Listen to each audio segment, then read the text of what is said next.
নমস্কার, আমাদের কৃষ্ণা টক্স বাংলা চ্যানেলে আপনাদের স্বাগত। আজকের ভাবনা, আপনার দুঃখের আসল কারণ কি?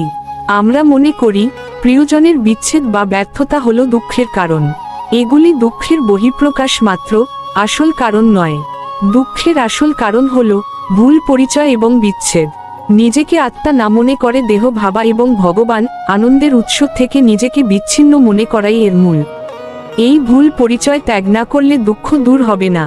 ভগবান শ্রীকৃষ্ণ গীতায় বলছেন, সুখ, দুঃখ, লাভ, ক্ষতি এবং জয়, পরাজয়কে সমান জ্ঞান করে যুদ্ধের জন্য প্রস্তুত হও। শ্রীমদ্ ভাগবত গীতার 2য় অধ্যায়ের 38 নং শ্লোকের মূল ভাব অনুসারে আসুন ভুল পরিচয় ত্যাগ করে এবং ভগবানের সাথে সম্পর্ক স্থাপন করে দুঃখের আসল কারণকে দূর করি। হরে কৃষ্ণ। ভালো লাগলে একটা লাইক, কমেন্টস এবং সাবস্ক্রাইব করে দিবেন। হরে কৃষ্ণ।